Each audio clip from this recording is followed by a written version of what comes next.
Yeah, yeah.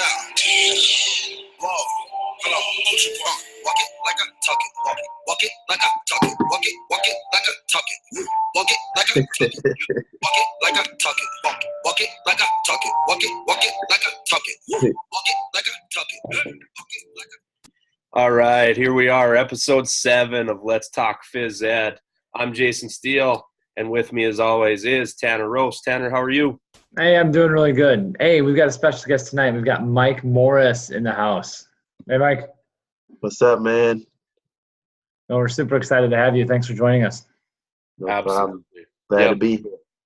Awesome. So, Mike, you've seen a few of the episodes, so we're going to get going on some questions and let people get to know you a little bit. You ready? I'm ready. Not nervous?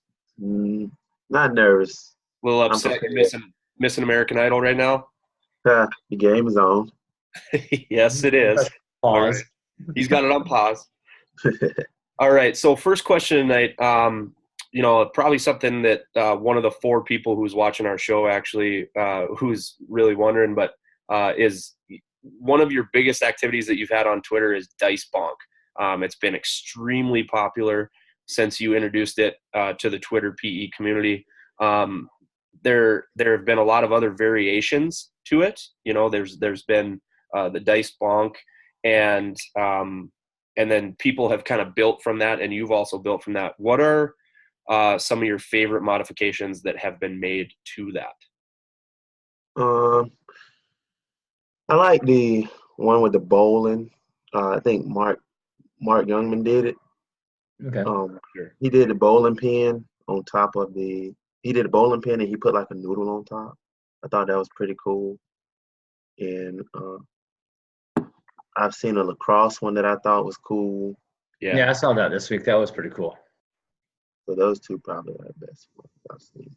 Yeah, and then I think one of my favorite ones that I saw was the Can Jam one. Yeah, but Dice Jam.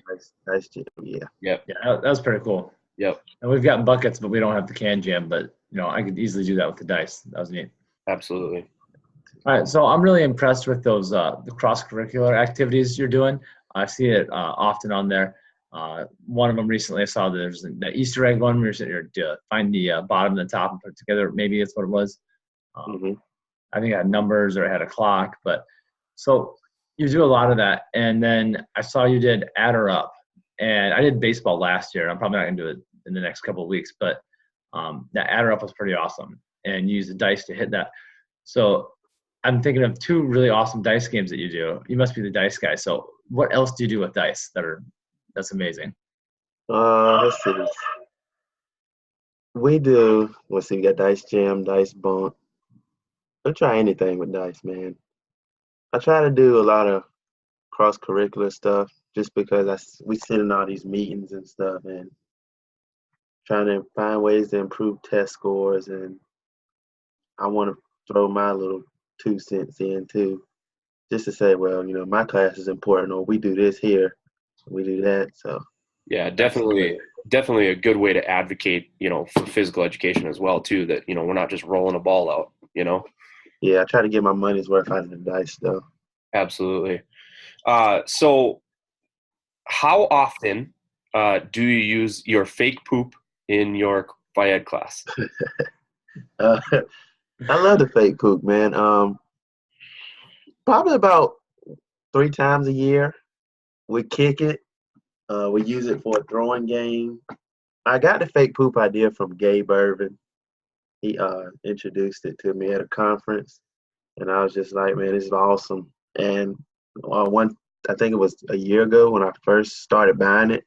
I caught it during Thanksgiving when it was buy one, get one half off.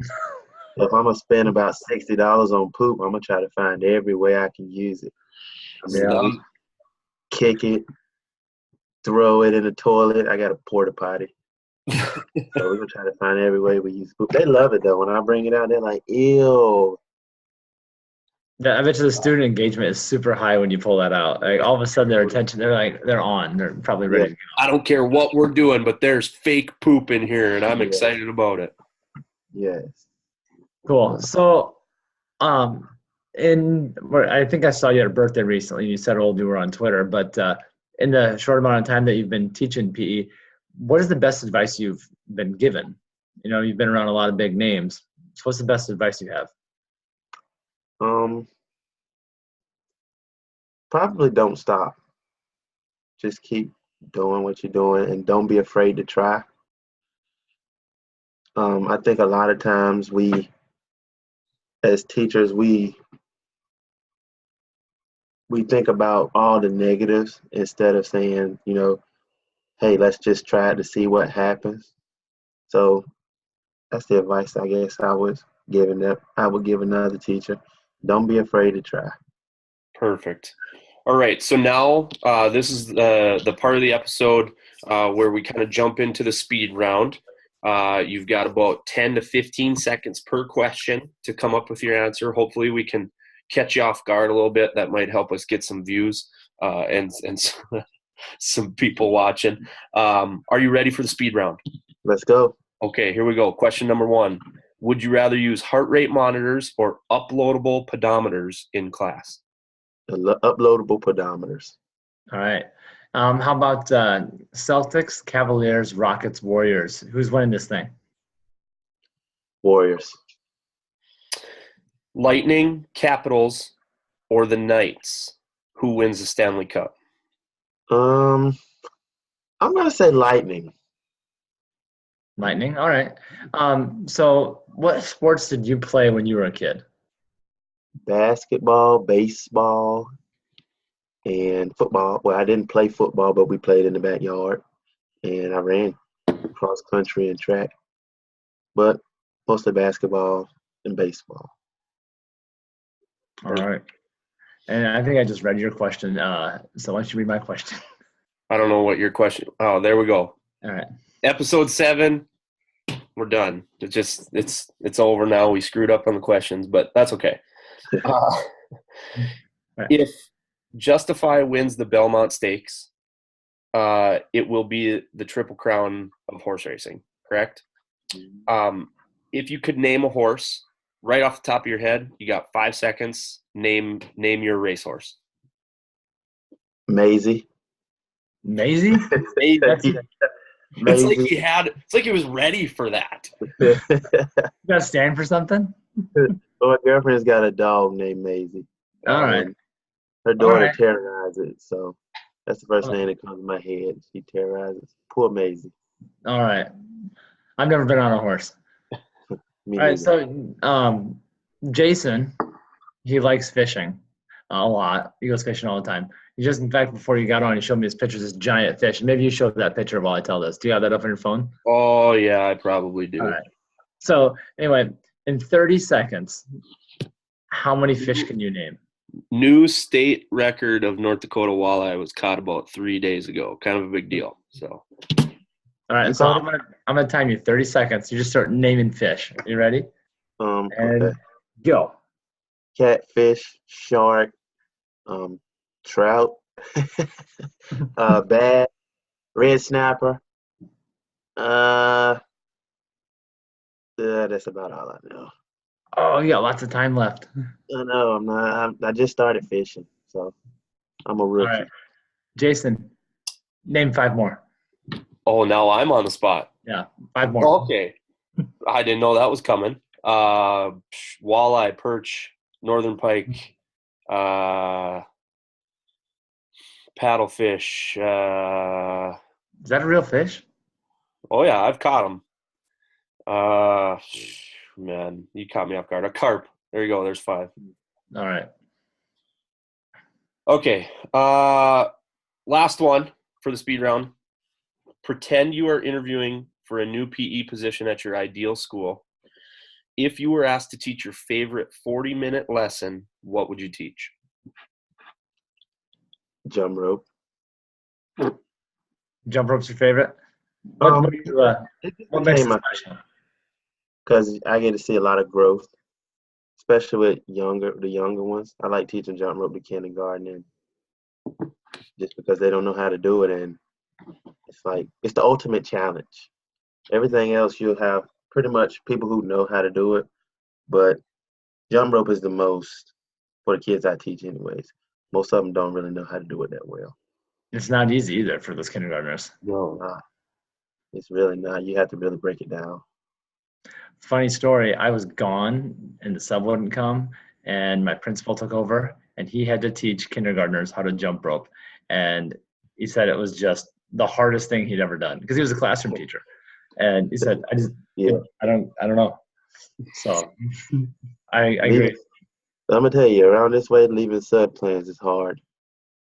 Like I have to leave stations because the first 3 times I ever went like conferences, came back, broken window, broken clock, a whole broken basketball goal. Don't you have like kindergarten? How are they getting up there? I left a big sign on the goal that says kindergarten only because the kindergartners can't shoot in the other goal that I have. But somehow I came back and the goal was broke and the second grader had got to it. So I had to change my little sign to I stuck a big poster board on it, say kindergarten only. Yeah. And I stuck a hippity hop in it. Man, when I leave, so. Yeah. Hey, you got your new website you've started up, MikeMorrisPE.com. What can we find on there? Right now you can find presentation handouts. It's still in the process of being updated. You can find classroom teacher resources, a lot of classroom teacher resources, ways for regular ed teachers to incorporate movement into the classroom. And I updated today some phys ed activities. So that's what I'm in the process of doing, putting my phys ed activities up there. That'd be fun to see how you do these things. Yeah, and I think kind of an area that you touched on that most Phy Ed people don't. A lot of guys or a lot of people are putting together websites and they have a lot of activities and things on there, but not a lot of classroom teacher resources. So I think that's cool that you've got that up on there for those classroom teachers that might want an idea here or there to get some movement in the classroom. So I think that's really cool that you did that. Mike Morris, you made it through episode 7 of Let's Talk Phys Ed. Now's the part where we listen to some goofy old-time TV talk show music and then kind of sign off. So we've got our music going. I'm Jason Steele, your host of Let's Talk Phys Ed. Tanner Rose. But the Braves are the best record in the National League right now. So and came back from a win today. I don't know if the Cubs did that. Cubs didn't have to come from behind. Mike Morris, thank you for joining us on episode 7. We really appreciate it. Anytime. I enjoyed you. All right. Thank you very much, Mike. Thanks, everybody.